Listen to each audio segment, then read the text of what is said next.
दोस्तों नमस्कार। उम्मीद कर रहा हूं आप सब लोग अच्छे होंगे। तो आज हम एक नए चैप्टर की शुरुआत करने जा रहे हैं और चैप्टर का नाम है सर्कुलर मोशन। अब सर्कुलर मोशन काफ़ी इंपॉर्टेंट टॉपिक है दोस्तों, वो इसलिए इंपॉर्टेंट है बिकॉज रियल वर्ल्ड में हम बहुत सारी ऐसी सिचुएशन देखते हैं जहां पे हमारी जो बॉडीज हैं या ऑब्जेक्ट जो हैं वो रोटेट कर रहे होते हैं या रिवॉल्व कर रहे होते हैं। तो जब कोई बॉडी रोटेट कर रही होती है किसी एक्सिस के अबाउट, तो उस केस में हम उस बॉडी की मेजरमेंट कैसे करें, खासकर उसकी वेलोसिटी की, उसकी पोजीशन क्या होगी, उसकी एक्सेलरेशन क्या होगी, उसके ऊपर लॉज ऑफ मोशन अगर हमें लगाने होंगे तो कैसे लगाएंगे। तो इन सब चीज़ों की अंडरस्टैंडिंग बनाना बहुत ज़रूरी है। तो ये सारी चीज़ें जो हैं ये हम सर्कुलर मोशन में पढ़ेंगे, इसलिए सर्कुलर मोशन काफ़ी इंपॉर्टेंट है, इसको ध्यान से आप पढ़िएगा, ठीक है। और मैं आपको बताता चलूँ कि हम ऑलरेडी पढ़ चुके हैं काइनेमेटिक्स ऑफ ए पार्टिकल को, एंड उसके बाद हमने लॉज ऑफ मोशन को पढ़ा। तो लॉज ऑफ मोशन में भी हमने क्या किया है, हमने जो भी मोशन के जो लॉ है वो अप्लाई किए हैं वो पार्टिकल के ऊपर ही लगाए हैं। और पार्टिकल क्या होता है? पार्टिकल वो चीज़ होती है जिसके पास अपना मास होता है और जिसकी डायमेंशन जो है वो नेग्लिजिबल होती है। तो अब आप बोलोगे कि सर नेग्लिजिबल डायमेंशन का मतलब तो कुछ होता ही नहीं है, फिर इसका मतलब रियल वर्ल्ड में पार्टिकल एग्जिस्ट नहीं करते। देखो पार्टिकल वैसे तो हम बोल देते हैं पार्टिकल, बट जो हमारी डेफिनेशन है इसके हिसाब से तो रियल वर्ल्ड में पार्टिकल नहीं आने चाहिए, क्योंकि डायमेंशन जिसकी नेग्लिजिबल है उसको हम क्या बोलेंगे, पार्टिकल की तरह बोलेंगे। तो उसमें तो बहुत ही ज़्यादा छोटे पार्टिकल हो जाएंगे जिनकी डायमेंशन ही बिल्कुल ही जो मेजरेबल ना हो, हमसे डायरेक्टली हम जिसको मेजर ना कर पाएँ, ठीक है, तो उनको हम पार्टिकल की तरह ट्रीट कर सकते हैं फिर। बट जो भी हम रियल वर्ल्ड में चीज़ें देखते हैं उनमें तो साइजेबल होते हैं, वो उनका अपना एक साइज होता है। तो वहां पे जब आप लॉज ऑफ मोशन लगाओगे तो कैसे लगाओगे? वहां पे जो ऑब्जेक्ट है वो उनको पार्टिकल की तरह क्यों ट्रीट कर रहे हो आप? उनको तो हमें रिजिड बॉडी बोलना चाहिए। रिजिड बॉडी क्या होती है? जिनका अपना एक साइज होता है और जिनका अपना एक मास होता है, जिनकी अपनी एक डायमेंशन होती है। जैसे ये देखिए, ये एक रिजिड बॉडी है, एक ठोस ऑब्जेक्ट है ये, तो एक रिजिड बॉडी है ये। तो रिजिड बॉडी क्या होती है? जिसका अपना मास हो और जिसकी अपनी डायमेंशन हो। लेकिन अभी तक आप जो लॉज ऑफ मोशन पढ़े या जो आपने काइनेमेटिक्स पढ़ा, उन सब में आपने क्या किया, आपने पार्टिकल के ऊपर सारे लॉज अप्लाई किए हैं। और जो आपने एग्जांपल लिए वो सारे एग्जांपल में जो भी आप सोल्व कर रहे थे प्रॉब्लम, उनमें जितने भी चीजें ले रहे थे वो सब एक रिजिड बॉडी ले रहे थे, लेकिन तब भी आप उसको एक पार्टिकल की तरह ट्रीट करके चल रहे थे। ऐसा इसलिए कर पा रहे थे क्योंकि आप जो है, आपके पास जो रिजिड बॉडी थी उसके पास रोटेशन नहीं था दोस्तों। रोटेशन नेग्लिजिबल था, उसका जो मोशन था उसमें रोटेशन इन्वॉल्व नहीं हो रखा था। तो जब भी कोई रिजिड बॉडी के मोशन में रोटेशन नेग्लिजिबल होता है, तो इन दैट केस आप उस रिजिड बॉडी को एक पार्टिकल की तरह ट्रीट करके उसके ऊपर लॉज ऑफ मोशन अप्लाई कर सकते हो। इसका मतलब जो भी जितने भी फोर्सेस उसके ऊपर एक्ट कर रहे हैं वो सारे के सारे फोर्सेस आप एक पॉइंट पे दिखा सकते हो।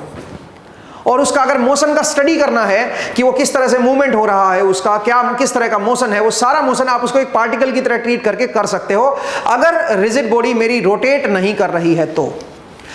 बट अगर रिजिड बॉडी रोटेट कर रही है तो फिर सिचुएशन थोड़ी सी बदल जाएगी, तो कहानी थोड़ी सी बदल जाएगी। और जो सर्कुलर मोशन है, आप ये समझिए कि रोटेशन का पहला कदम है ये।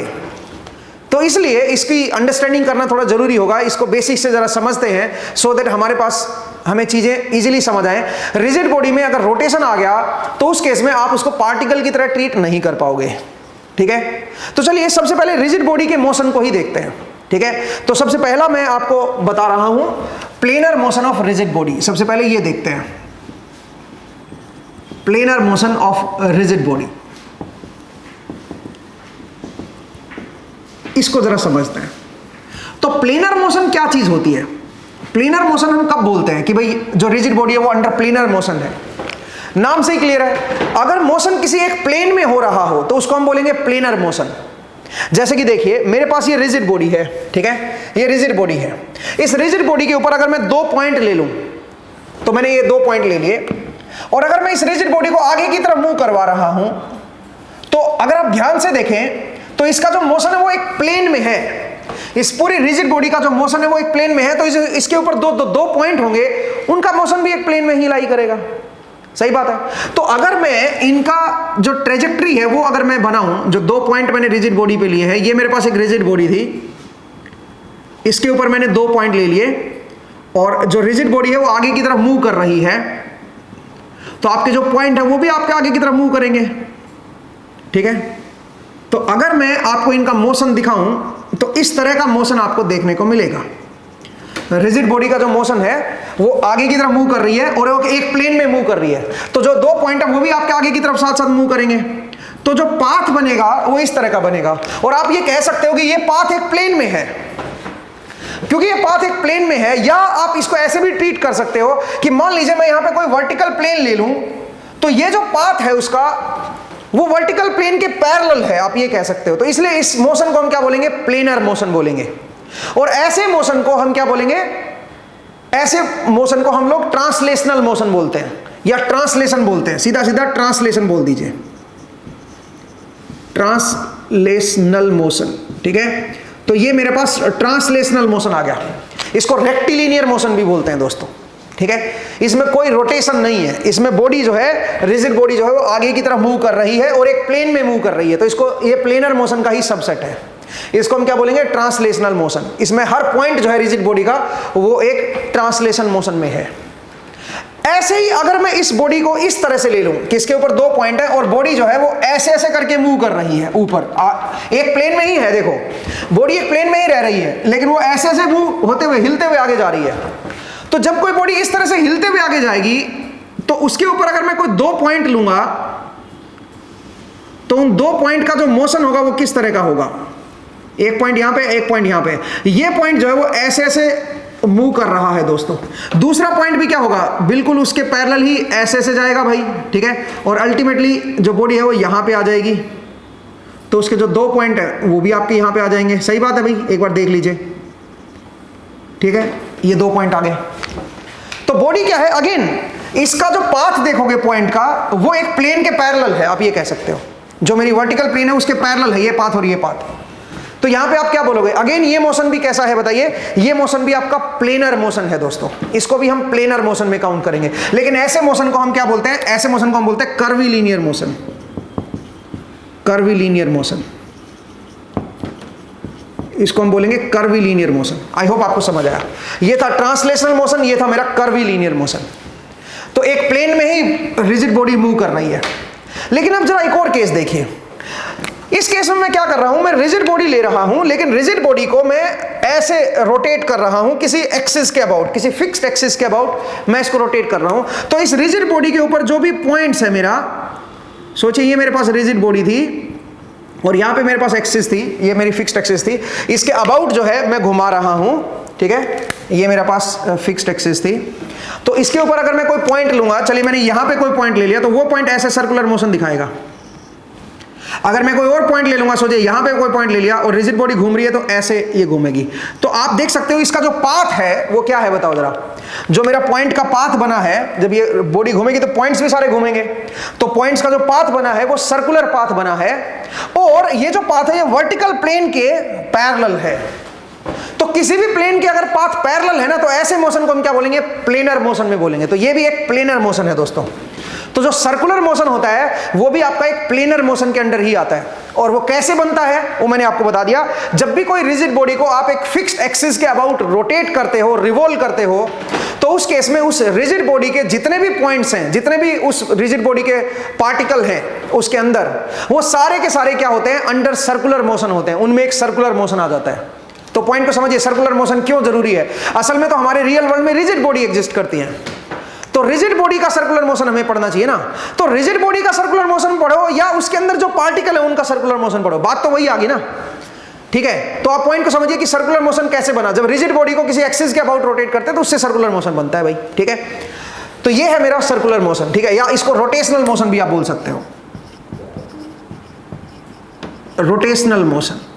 और ये भी प्लेनर मोशन के अंडर ही आता है। एक प्लेन में जो पाथ है वो एक प्लेन में है भाई।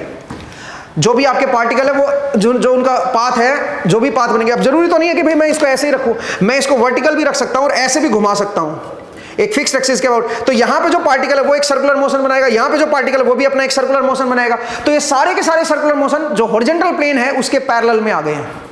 सारे के सारे जो सर्कुलर मोशन आएंगे, यहां पे जो पॉइंट होगा वो ऐसे ऐसे घूमेगा, तो उसका जो पाथ बनेगा, नीचे वाले पार्टिकल का पाथ बनेगा, उससे नीचे वाले पॉइंट का पाथ बनेगा। तो जितने भी पाथ है वो सारे के सारे हॉरिजॉन्टल प्लेन के पैरेलल में आ गए, इसलिए इसको हम क्या बोलेंगे? प्लेनर मोशन बोलेंगे। ये भी एक प्लेनर मोशन है दोस्तों। बट जरा सोचिए, अगर मैं इस रिजिड बॉडी को आगे भी ले जा रहा हूं और इसको रोटेट करते हुए आगे ले जा रहा हूं, तो इन दैट केस इसके अंदर रोटेशन भी है और इसके अंदर आगे का मोशन भी है, ट्रांसलेशन भी है। ऐसे केस को हम क्या बोलते हैं? ऐसे केस को हम बोलते हैं जनरल प्लेनर मोशन, उसमें दोनों ही चीज आ गई है, जनरल मोशन बोल देंगे उसको, ठीक है, जनरल प्लेनर मोशन। ऐसे मोशन को भी हम आगे चल के स्टडी करेंगे जिसमें अपना रोटेशन भी है और जिसमें अपना ट्रांसलेशन भी है। तो ऐसे मोशन को हम क्या बोलेंगे, जनरल प्लेनर मोशन। प्लेनर क्यों बना भाई, क्योंकि ये जो पॉइंट है एक प्लेन में ही तो मूव कर रहा है। ये वाला पॉइंट देखो, अगर ये बॉडी आगे रोटेट भी कर रही है ऐसे और आगे की तरफ जा रही है, तो इस पॉइंट पे के पाथ पे फोकस करो, इस पॉइंट का जो पाथ है वो एक प्लेन में ही आगे जा रहा है, तो इसलिए आप इसको क्या बोलोगे, एक प्लेनर मोशन बोलोगे, ठीक है। तो ये सब आपके एक तरह से रिजिड बॉडी से निकल के आए हैं ये सारी चीजें। जब आपके रोटेशन को नेग्लेक्ट कर देते हो आप, ठीक है, रोटेशन को नेग्लेक्ट कर देते हो, तो इन दैट केस आप उसको एक पार्टिकल की तरह भी ट्रीट कर सकते हो और उसके ऊपर सिंपल जो आपने अभी तक पढ़ा है वो सब चीजें आप अप्लाई कर सकते हो। लेकिन अब जो पहला कदम है वो हम रोटेशन की तरफ लेके आ रहे हैं। अब हम पढ़ेंगे सर्कुलर मोशन, ठीक है। तो जरा देखिए, उसको पढ़ने के लिए मैं रिजिड बॉडी का किसी फिक्स्ड एक्सिस के अबाउट रोटेशन को पढ़ते हैं, ठीक है। तो आप लिखिए rotation of rigid body about fixed axis, ठीक है। इसको जरा देख लेते हैं भाई। Rotation of rigid body about fixed axis.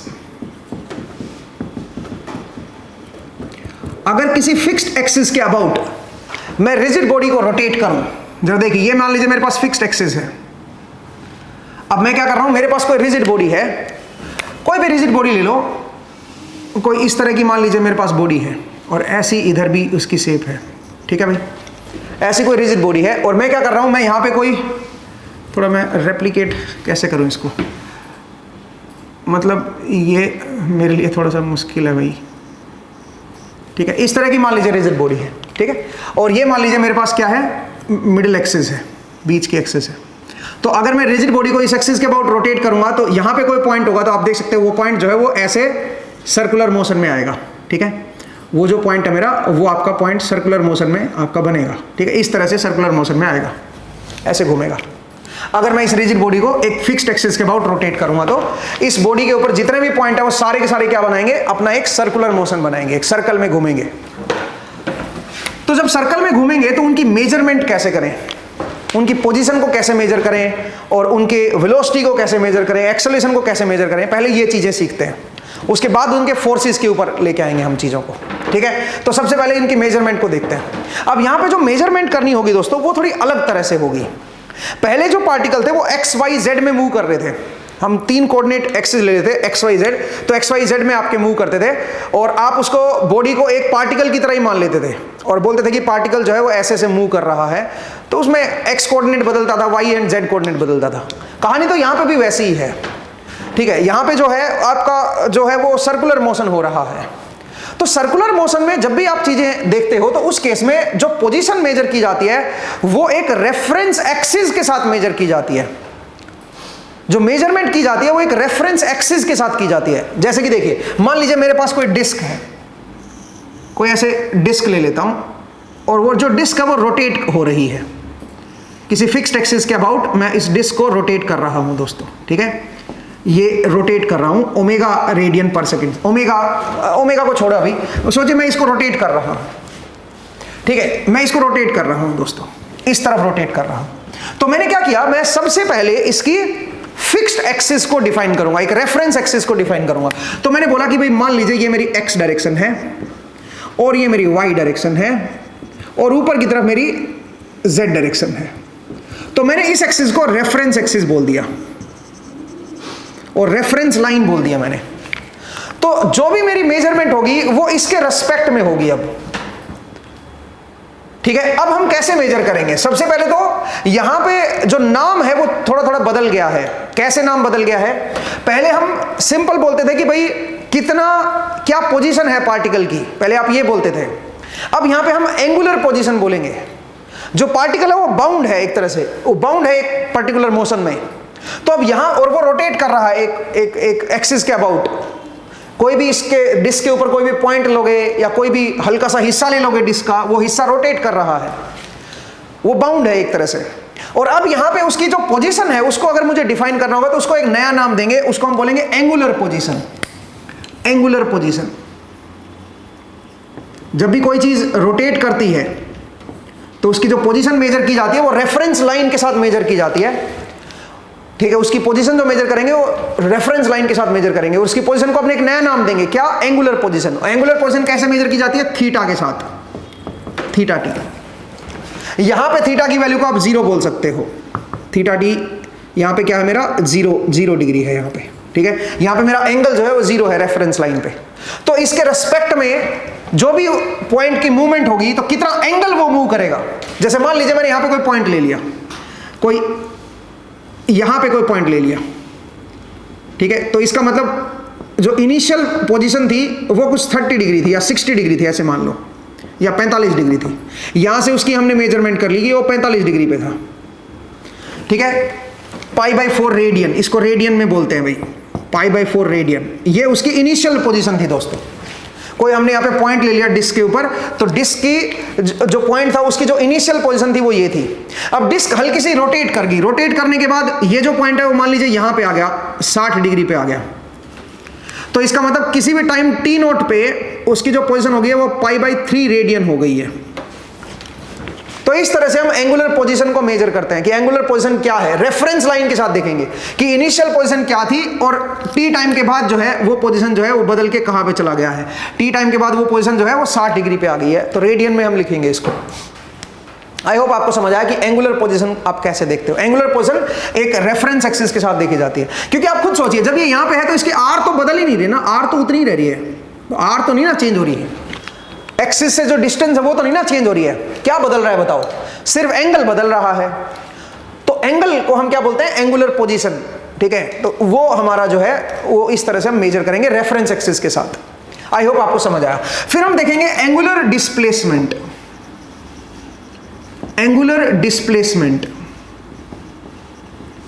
तो ये भी क्या होगा बताओ जरा? ये भी वही चीज, जैसे आप पहले डिस्प्लेसमेंट बोलते थे सिंपली, तो आप क्या बोलते थे? Final position minus initial position. तो यहां पे भी वही करेंगे, final angular position minus initial angular position. इस तरह से आप क्या करोगे? एंगुलर डिस्प्लेसमेंट मेजर कर लोगे। तो वो क्या होगी बताओ जरा? वो होगी final position, final angular position minus initial angular position.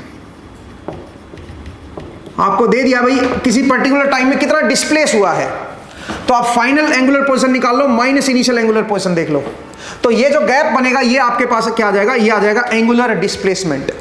इसको हम बोलेंगे एंगुलर डिस्प्लेसमेंट। आई होप आपको समझ आया। और एंगुलर डिस्प्लेसमेंट अगर इसकी फाइनाइट वैल्यू है दोस्तों, अगर ये फाइनाइट आ रहा है तो इसको हम एक स्केलर की तरह ट्रीट करेंगे। ये एक स्केलर क्वांटिटी होगा दोस्तों। अगर एंगुलर डिस्प्लेसमेंट की फाइनाइट वैल्यू है, जैसे यहां पे देखो इनिशियल क्या था π/4 और बाद में कितना हो गया π/3, इसका मतलब 45 डिग्री से 60 डिग्री चला गया, तो 15 डिग्री का आपका डिस्प्लेस हुआ है, 15 डिग्री का एंगुलर डिस्प्लेसमेंट आया है। इसको रेडियन में आप लिख लो, ठीक है। तो 15 डिग्री को रेडियन में आप कन्वर्ट कर सकते हो कि कितना रेडियन का एंगुलर डिस्प्लेसमेंट आया। ये जो एंगुलर डिस्प्लेसमेंट है ये एक स्केलर क्वांटिटी होगा, इसको वेक्टर क्वांटिटी की तरह नहीं लेके चलेंगे हम लोग, ठीक है। लेकिन जब आप स्मॉल एंगल की बात करते हो, स्मॉल डिस्प्लेसमेंट की बात करते हो, स्मॉल डिस्प्लेसमेंट,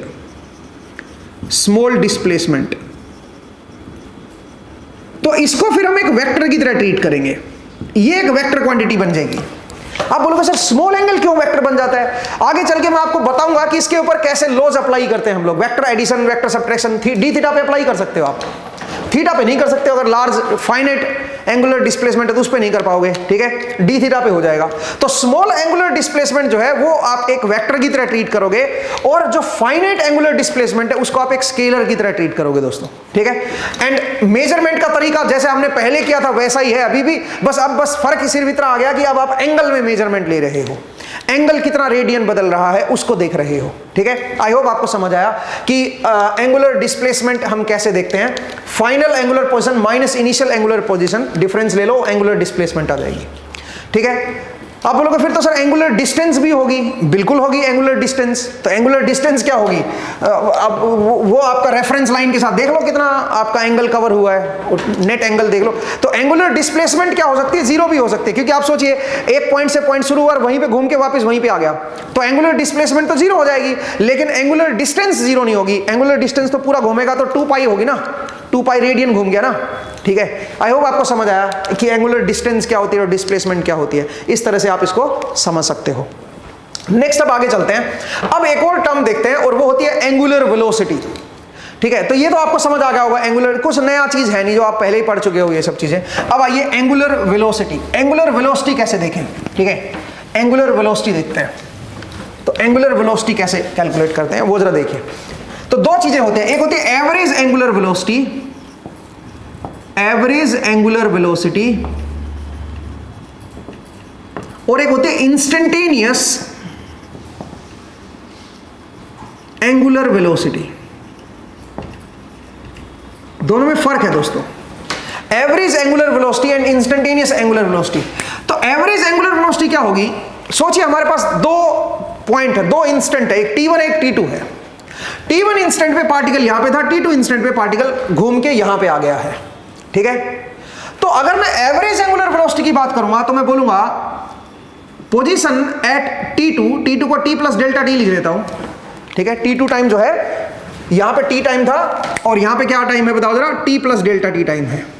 ठीक है, तो आपने मैंने क्या बोला? मैंने बोला position at t plus delta t time minus position at t time divide by delta t. ये जो होगा इसको हम बोलेंगे angular velocity, average angular velocity. ध्यान दीजिएगा, एवरेज। तो एवरेज में एंगुलर वेलोसिटी में क्या होता है? आपने डिस्प्लेसमेंट निकाल ली divide by change in time देख लिया, जो टाइम दे रखा है उतने टाइम में कितना एंगुलर डिस्प्लेस हुआ है वो निकाल लिया, divide by change in time आपने कर दिया। तो इस तरह से आप एवरेज एंगुलर वेलोसिटी निकालोगे। इंस्टेंटेनियस एंगुलर वेलोसिटी कैसे निकालोगे? अगर इसमें डेल्टा टी को बहुत छोटा कर दूं टेंडिंग टू जीरो, इसका मतलब आप जो एवरेज एंगुलर वेलोसिटी निकालो वो बिल्कुल इसी पॉइंट पे निकाल रहे हो। डेल्टा टी बिल्कुल माइन्यूट है, टेंडिंग टू जीरो है, तो यही एवरेज एंगुलर वेलोसिटी क्या बन जाएगी? इंस्टेंटेनियस एंगुलर वेलोसिटी बन जाएगी। और इसको हम ओमेगा से दिखाएंगे दोस्तों।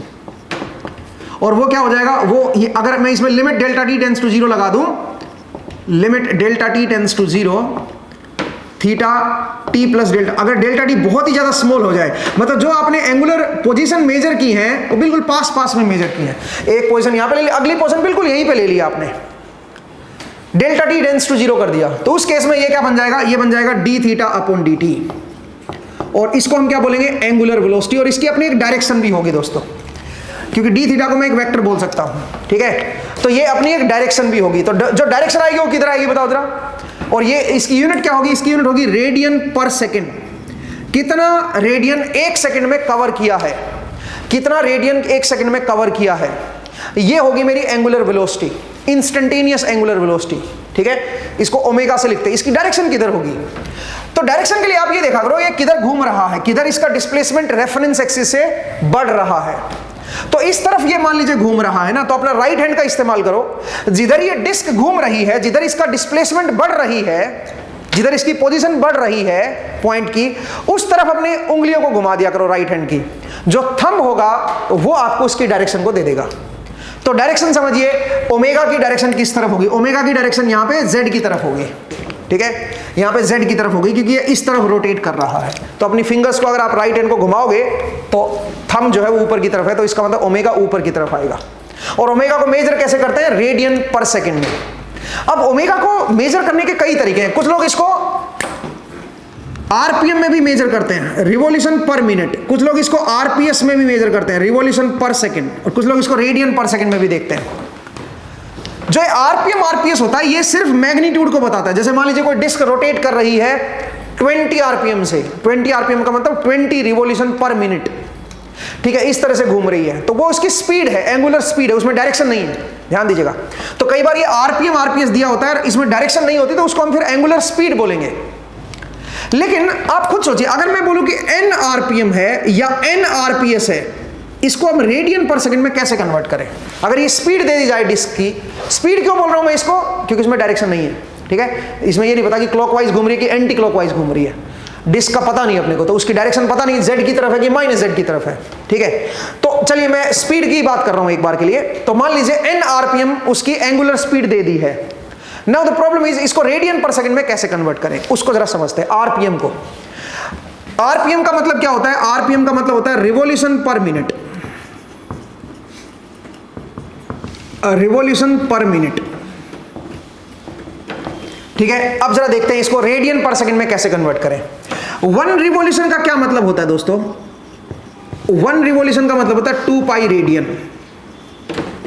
तो अगर मैं आपसे बोलूं n आरपीएम है, n आरपीएम है, तो इसको आप क्या लिख सकते हो? आप लिख सकते हो n इंटू 2 पाई रेडियन पर मिनट, रेडियन पर मिनट, एक ही बात है भाई, ठीक है। n आरपीएम, n रिवॉल्यूशन पर मिनट का मतलब है एक रिवॉल्यूशन को 2 पाई रेडियन लिख सकते हो ना, तो n आरपीएम का मतलब n इंटू 2 पाई रेडियन पर मिनट, ये हो जाएगा, सही बात है। अब सुनो, 1 मिनट में अगर इतना रेडियन ले रहा है तो 1 सेकंड में कितना लेगा? इसको मैं लिख सकता हूं n into 2 pi upon 60। 1 minute में 60 सेकंड होते ना, तो 60 सेकंड में इतना रेडियन ले रहा है, तो 1 सेकंड में कितना लेगा? इतना। ये बन जाएगा रेडियन पर सेकंड, रेडियन पर सेकंड। तो इसका मतलब समझिए, जब आप n आरपीएम बोलते हो ना, n आरपीएम, तो उसको आप क्या लिख सकते हो? n इंटू 2 पाई बाई 60 लिख दो इसको, और इसको लिख दो रेडियन पर सेकंड। यही चीज आपकी रेडियन पर सेकंड में आ जाएगी दोस्तों, ठीक है। मुझे उम्मीद है आपको समझ आया। जो आरपीएम है उसको आप रेडियन पर सेकंड में कन्वर्ट कर सकते हो, कुछ नहीं करना, 2 पाई बाई 60 से आपको मल्टीप्लाई करना है, ठीक है। तो आपके पास वो रेडियन पर सेकंड में कन्वर्ट हो जाएगा। ऐसे ही आरपीएस की अगर मैं बात करूं, रिवॉल्यूशन पर सेकंड की अगर मैं बात करूं, तो एक रिवॉल्यूशन का मतलब 2 पाई रेडियन हो गया, तो इसको 2 पाई से मल्टीप्लाई कर दो तो हो जाएगा 2 पाई, और रिवॉल्यूशन की जगह पे क्या आ जाएगा? रेडियन। इसको 2 पाई से मल्टीप्लाई कर दो ना भाई, तो क्या बन जाएगा? ये बन जाएगा 2n पाई, 2n पाई, और यहां पे आ जाएगा रेडियन, और सेकंड में तो पहले से ही था, तो सीधा सीधा ये इस तरह से आप इस स्पीड को रेडियन पर सेकंड में कन्वर्ट कर सकते हो। जो आरपीएम है या आरपीएस है, उसको रेडियन पर सेकंड में कैसे कन्वर्ट करोगे वो मैंने आपको बता दिया है। तो इसको याद रखिएगा, जब भी आरपीएम को रेडियन पर सेकंड में कन्वर्ट करना, 2 पाई बाई 60 से मल्टीप्लाई कर दीजिए, ठीक है। तो ये मैंने बताया इंस्टेंटेनियस एंगुलर वेलोसिटी के बारे में और एवरेज एंगुलर वेलोसिटी के बारे में, ठीक है, कि एवरेज एंगुलर वेलोसिटी क्या होती है, इंस्टेंटेनियस एंगुलर वेलोसिटी क्या होती है। अब एक स्टेप और आगे चलते हैं, अब हम पढ़ेंगे instantaneous angular acceleration and average angular acceleration. उसको भी जरा देख लेते हैं भाई, ठीक है। तो जरा देखिए दोस्तों, जरा देखिए,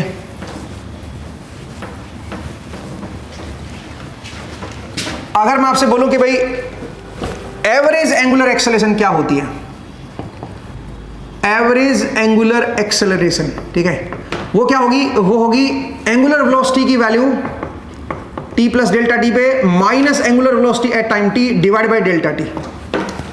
t plus delta, delta t कोई स्मॉल टाइम नहीं है, यहां पे डेल्टा टी कोई भी टाइम हो सकता है, लार्ज टाइम हो सकता है, कोई टाइम, ये टाइम है मेरा t2, ये टाइम है t1, तो आपने t2 पे एंगुलर वेलोसिटी देख ली और t1 पे एंगुलर वेलोसिटी देख ली, दोनों में डिफरेंस निकाल लिया, divide by change in time कर दिया, टाइम में कितना बदलाव था, ये मेरी क्या बन गई? एवरेज एंगुलर एक्सेलरेशन आ गई है। और इंस्टेंटेनियस एंगुलर एक्सेलरेशन कैसे देखेंगे भाई? इंस्टेंटेनियस एंगुलर एक्सेलरेशन वो क्या बनेगी? उसको इसी में आप क्या पुट कर दो? Limit delta t tends to 0 कर दो, ठीक है। मतलब आप जो वेलोसिटी मेजर कर रहे हो वो 2 पॉइंट पे मेजर कर रहे हो। पहला पॉइंट यहां देखा, अगला पॉइंट भी इसी के जस्ट बिल्कुल पास में देख लिया, और फिर आपने चेंज को निकाला है, ठीक है। तो ये क्या बन गया? ये तो बन गया D omega by d t, ठीक है। इसको सीधा सीधा D omega by d T लिख सकते हो, और ये बन जाएगा एल्फा। एल्फा क्या बन गया मेरा? Instantaneous angular acceleration. और इसकी यूनिट क्या होती है? ये रेडियन पर सेकंड होता है, नीचे एक और सेकंड आ गया तो बन जाएगा रेडियन पर सेकंड स्क्वायर। आपने जो लीनियर मोशन पढ़े थे उनमें आपने ऐसी रिलेशन पढ़ी थी, ध्यान दीजिएगा, उसमें आपके पास इंस्टेंटेनियस एक्सेलरेशन जो थी वो dv बाई dt थी, इंस्टेंटेनियस वेलोसिटी जो थी वो ds बाई dt थी, ठीक है। तो सेम चीज यहां पे भी है भाई, सब कुछ वैसा का वैसा है। आई होप आपको समझ आया कि कैसे आप जो है एंगुलर एक्सेलरेशन की एवरेज वैल्यू को कैसे देखोगे, एवरेज एंगुलर एक्सेलरेशन क्या आएगी और इंस्टेंटेनियस एंगुलर एक्सेलरेशन क्या आएगी। अब जो ये जो एंगुलर एक्सेलरेशन है इसकी डायरेक्शन किधर होगी? ये भी एक वेक्टर क्वांटिटी है, इसकी डायरेक्शन किधर होगी दोस्तों? इसकी डायरेक्शन जिधर ओमेगा होगा उधर ही होगी। आप बोलोगे सर ओमेगा तो जेड कैप की तरफ भी हो सकता है, तो क्या एक्सेलरेशन भी जेड कैप की तरफ आएगी? ना, एक्सेलरेशन जेड या माइनस जेड की तरफ हो सकती है भाई, डिपेंड करेगा ना कि ओमेगा का टाइम के साथ बढ़ रहा है कि घट रहा है। अगर तो ओमेगा टाइम के साथ इंक्रीज हो रहा है तो ये पॉजिटिव आएगा, इसका मतलब जो ओमेगा की डायरेक्शन आएगी वही मेरी अल्फा की डायरेक्शन आएगी। और अगर ओमेगा टाइम के साथ डिक्रीज हो रहा है, मतलब घूम रहा है इधर ही, डिस्क इधर ही घूम रही है, बट वो धीरे धीरे स्लो डाउन होती जा रही है, तो अगर वो स्लो डाउन होती जा रही है तो फिर क्या बोलोगे बताओ? तो उस केस में D omega by d T negative आएगा और अल्फा की जो डायरेक्शन होगी वो ओमेगा की डायरेक्शन के ऑपोजिट आएगी। ठीक है, मुझे उम्मीद है आपको ये समझ आया कि कैसे हम यहाँ पे इंस्टेंटेनियस एक्सेलरेशन कैसे देखेंगे और एवरेज एक्सेलरेशन कैसे कैलकुलेट करेंगे, ठीक है, और डायरेक्शन उसकी कैसे देखी जाएगी। मुझे उम्मीद है यहां तक आपको क्लियर हुआ। तो यहां पे कुछ था ही नहीं भाई, इसमें बिल्कुल ही बेसिक सी चीजें थी, ठीक है, वो हमने देख लिया है। चलिए आप इसको इस तरह से भी समझ सकते हो, जरा देखिए कि अगर कोई डिस्क रोटेट कर रही है और मैं अगर डिस्क मतलब एक रिजिड बॉडी है जो रोटेट कर रही है, ठीक है, अगर वो रोटेट कर रही है दोस्तों, तो किसी टाइम टी पे मान लीजिए यहां पे कोई पॉइंट था, वो पॉइंट dt टाइम में यहां पे चला गया, dt टाइम में यहां पे चला गया, तो कितना डिस्प्लेस हुआ आप बता सकते हो, कितना डिस्प्लेस हुआ है? अगर एंगुलर डिस्प्लेसमेंट की बात करूं तो d थीटा डिस्प्लेस हुआ है dt टाइम में। अगर टाइम में dt ले लूं तो dt टाइम में d थीटा एंगुलर डिस्प्लेसमेंट है। तो एंगुलर वेलोसिटी क्या होगी दोस्तों? वो होगी d theta upon dt, angular displacement divide by time, change in time, ठीक है। तो यही तो होगी एंगुलर वेलोसिटी, इस तरह से देख सकते हो। तो इस केस में क्योंकि आप एंगुलर वेलोसिटी निकाल रहे हो तो आपको एंगुलर डिस्प्लेसमेंट लेनी है, लीनियर डिस्प्लेसमेंट नहीं लेनी। कहीं आप बोलो कि सर इसकी रेडियस r है और अगर ये d थीटा आगे की तरफ गया है तो ये जो आर्क लेंथ आएगी r d थीटा, तो r d theta upon dt जो है वो इसकी वेलोसिटी होनी चाहिए। ये वेलोसिटी होगी बट ये एंगुलर वेलोसिटी नहीं होगी। एंगुलर वेलोसिटी में आपको जो डिस्प्लेसमेंट देखनी होती है वो एंगुलर डिस्प्लेसमेंट देखनी होती है। तो यहाँ पे जो एंगुलर डिस्प्लेसमेंट है वो d थीटा है, तो d थीटा अपॉन dt करोगे तो हमारे पास क्या आएगा? ओमेगा आएगा। आई होप आपको समझ आया, ठीक है। अब चलिए एक स्टेप और आगे चलते हैं, मैं इसको रब कर रहा हूं दोस्तों, ठीक है। ये तो मैंने आपको बेसिक टर्मिनोलॉजी समझाई, बेसिक टर्म समझाई। जब कोई चीज रोटेट करती है, रिवॉल्व करती है किसी फिक्स्ड एक्सिस के अबाउट, खासकर जब रिजिड बॉडी रोटेट करती है तो उसकी एंगुलर एक्सेलरेशन कैसे निकालते हैं, एंगुलर वेलोसिटी जो है वो कैसे हम कैलकुलेट करते हैं, उन सब चीजों को हमने देखा, ठीक है। अब एक स्टेप और आगे चलते हैं। अब आपने जो लीनियर मोशन देखा उसमें भी यही रिलेशन थी ऐसी ही, और यहां पे भी यही रिलेशन है। लीनियर मोशन में क्या था? v is equal to d s by d t, ठीक है। यहां पे ओमेगा इज इक्वल टू क्या है बताओ? D theta by d t, ठीक है। वहां पे a जो था वो था dv बाई डी टी। यहां पे अल्फा जो आएगा वो क्या आएगा? वो आएगा D omega by d t. सही है दोस्तों, ये रिलेशन आपने वहां पे पढ़ी थी, यही रिलेशन वैसे यहां पे भी है। अब जरा देखिए यहां पे मैं एक और रिलेशन याद दिलाता हूं। यहां पे थी s ads is equal to v dv, यहां पे ये रिलेशन थी। तो यहां पे भी ऐसी रिलेशन बनेगी। कैसे बनेगी जरा देखिए। ये जो मेरी रिलेशन है, इस रिलेशन में मैं both side d theta by d t से मल्टीप्लाई कर देता हूं, D omega by d T into D theta by d T, इससे मैं मल्टीप्लाई कर देता हूं। तो अब जरा देखो यहां पे ये क्या बन जाएगा? ये बन जाएगा ओमेगा, तो इसको मैं लिख सकता हूं alpha d theta by d t is equal to omega d omega by d t, ऐसे लिख सकता हूं भाई। और डी टी से डी टी हटा देता हूं, तो क्या बन गया? Alpha d theta is equal to omega d omega. ये रिलेशन बिल्कुल वैसी बन गई। देखो यहाँ पे वी डी वी था, यहाँ पे ओमेगा डी ओमेगा आ गया, यहाँ पे ए डी एस था, यहाँ पे अल्फा डी थीटा आ गया। तो ये रिलेशन भी बड़ी कमाल की है भाई, ठीक है। इस रिलेशन का भी हम आगे चल के इस्तेमाल करेंगे। तो अब जैसे कि आपने वहां पे पढ़ा था 1D या 2D मोशन में जब पढ़ रहे थे, वैसे ही अब आप यहाँ पे एंगुलर मोशन की स्टडी कर सकते हो, ठीक है। तो एंगुलर मोशन भी बिल्कुल वैसा ही आएगा। अब इसके ऊपर क्वेश्चंस करेंगे तो आपको ज्यादा बेहतर समझ आएगा। चलिए एक दो क्वेश्चन कर लेते हैं, ठीक है। जरा देखिए दोस्तों, मान लीजिए मेरे पास एक क्वेश्चन है, और क्वेश्चन क्या है कि मेरे पास एक व्हील है, ठीक है, एक फ्लाई व्हील है जो जिसकी एंगुलर वेलोसिटी दे रखी है 4 theta raise to the power 1/2 radian per second. ये आपको एंगुलर वेलोसिटी उसकी दे रखी है। आपको बताना है find the time to take to achieve the angular velocity। आपको बताना है time to achieve angular velocity to 150 radian per second. कितने टाइम में जो एंगुलर वेलोसिटी है वो 150 रेडियन पर सेकेंड हो जाएगा, ये आपसे पूछा है। और आपको एक और इंफॉर्मेशन दे रखी है कि एट t इक्वल टू 0 जो है, एट t इक्वल टू 0 थीटा की जो वैल्यू है वो 1 रेडियन दे रखी है। t t इक्वल टू 0 पे थीटा जो है वो मेरे पास 1 रेडियन है। आपको बताना है कितने टाइम में एंगुलर वेलोसिटी जो है वो 150 रेडियन पर सेकंड हो जाएगी। तो यार ये तो बहुत आसान है, कैसे करोगे बताओ? मुझे टाइम का बताना है, ओमेगा बदल रहा है। तो एक काम करते हैं, मैं जानता हूं यहां पे कि ओमेगा कांस्टेंट नहीं है, ध्यान से देखो ओमेगा कांस्टेंट नहीं है, थीटा का फंक्शन है, ठीक है। और यहां पे अल्फा जब निकालोगे वो भी आपका कांस्टेंट नहीं आएगा, वो भी थीटा का फंक्शन आएगा, ठीक है। तो यहाँ पे कांस्टेंट एक्सेलरेशन वगैरह वो सब कहानी आगे चल के पढ़ोगे, देखना वो सब चीजें भी यहाँ पे आएंगी, ठीक है। बट यहाँ पे देखो एक जनरल फंक्शन दे रखा है ऐसे ही, तो यहाँ पे मैं ऐसे लिख सकता हूं, जरा देखिए, ये जो है ये है मेरा d theta upon d t, d theta upon d t. तो d theta upon d t की वैल्यू मुझे पता है, वो है मेरे पास 4 theta raise to the power 1/2। तो मैं एक काम करता हूं, इसको ऐसे लिख देता हूं, d theta upon 4 theta to the power 1/2 is equal to d t, सही है। और इसको इंटीग्रेट कर देता हूं, टाइम में 0 से लेकर टी तक ले रहा हूं, और 0 टाइम पे थीटा की वैल्यू 1 रेडियन थी, और टी टाइम पे थीटा की वैल्यू थीटा टी ले लेता हूं। इससे मुझे क्या पता चल जाएगा? इससे मुझे ये पता चल जाएगा कि थीटा जो है वो टाइम के साथ कैसे बदल रहा है। तो इसको अगर मैं सोल्व करूंगा तो ये बनेगा 1/4 तो बाहर आ गया, थीटा टू द पावर -12। तो इसका इंटीग्रेशन करोगे थीटा टू द पावर -12 का +1 डिवाइड बाई -12 +1, ये कर सकते हो भाई। और लिमिट क्या डालोगे? लोअर लिमिट 1 है, अपर लिमिट है theta t, is equal to क्या हो जाएगा? इधर आ जाएगा टी। तो अगर आप ध्यान से देखोगे तो ये क्या बन जाएगा? ये बन जाएगा 1/4, और ये हाफ बनेगा, इसमें 2 ऊपर आ जाएगा, तो 2/4, और यहां पे थीटा टू दी पावर क्या हो जाएगा? हाफ हो जाएगा, देखिए theta to the power half, और इसमें लिमिट पुट करनी है 1, और ये theta t is equal to t आ जाएगा दोस्तों। तो upper limit minus lower limit करूंगा तो 1/2 थीटा टी का रूट आ जाएगा यहां पे -1/2 इज इक्वल टू टी।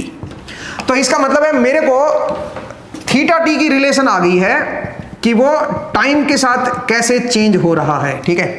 तो यहां पे मैं इसको 2 ले आता हूं इधर, ठीक है। तो 2t + 1 हो गया ना ये भाई, ठीक है, 2t + 1 का स्क्वायर हो गया। तो ये मेरे पास थीटा टी आ गया। थीटा जो है कैसे टाइम के साथ बदल रहा है वो मुझे पता चल गया। तो मुझे तो एंगुलर वेलोसिटी बतानी है कि कितने टाइम में 150 हो जाएगी। तो जब बताइए, जब ओमेगा की वैल्यू 150 हो जाएगी, ओमेगा की वैल्यू जब 150 हो जाएगी, जब थीटा 0 है, जब सोचिए थीटा की वैल्यू जब 1 है, एक मिनट जरा सोचिए, थीटा की वैल्यू जब 1 है तो ओमेगा की वैल्यू क्या है बताओ जरा? ओमेगा की वैल्यू क्या होगी बताओ? ओमेगा की वैल्यू होगी 4 radian per second, 4 radian per second. जब थीटा की वैल्यू मेरी 1 है, t इक्वल टू 0 पे, t इक्वल टू 0 पे थीटा की वैल्यू मेरी 1 है, ठीक है। तो ओमेगा की वैल्यू है 4 रेडियन पर सेकेंड। अब ओमेगा को कहां पे लेके जाना है? 150 रेडियन पे। तो ओमेगा की वैल्यू 150 पुट कर देते हैं। ओमेगा की वैल्यू जब आप 150 पुट करोगे तो थीटा की वैल्यू क्या होगी बता सकते हो? तो यहां से हमारे पास theta raise to the power half क्या आ जाएगा दोस्तों? That will be equal to 150/4। तो थीटा की वैल्यू क्या हो जाएगी बताओ? ये हो जाएगी। जब ओमेगा 150 रेडियन पर सेकेंड होगा तो थीटा की वैल्यू ये आ जाएगी, और जब थीटा की वैल्यू इतनी आ जाएगी तो टी की वैल्यू आप निकाल सकते हो। तो थीटा की वैल्यू यहां पे पुट कर दो, 150/4 इज इक्वल टू क्या हो जाएगा? 2t + 1, 150/4 का स्क्वायर है भाई इधर, और इधर 2t + 1 का स्क्वायर है। तो यहां से 2t + 1 क्या आ गया दोस्तों? That is 150/4। तो यहां से आप t की वैल्यू इजीली कैलकुलेट कर सकते हो कि कितने टाइम में ये आपका एंगुलर वेलोसिटी जो है 150 रेडियन पर सेकंड पे आएगा, ठीक है दोस्तों। तो चलिए आज का जो एपिसोड है उसमें हम इतना ही करेंगे। मुझे उम्मीद है आपको ये सारी कहानी समझ आई। अगले एपिसोड में इसके ऊपर कुछ और एनालिसिस करेंगे, और कांस्टेंट एक्सेलरेशन वाले जो केसेस हैं उनको भी देखेंगे, और कुछ और न्यूमेरिकल सोल्व करेंगे। तो आज के लिए इतना ही करते हैं दोस्तों। अगले एक्सपेरिमेंट में फिर से, अगले एपिसोड में फिर से आपसे मुलाकात होगी। अपना ख्याल रखिए, पढ़ते रहिए, मुस्कुराते रहिए। नेक्स्ट टाइम मिलेंगे। Thank you.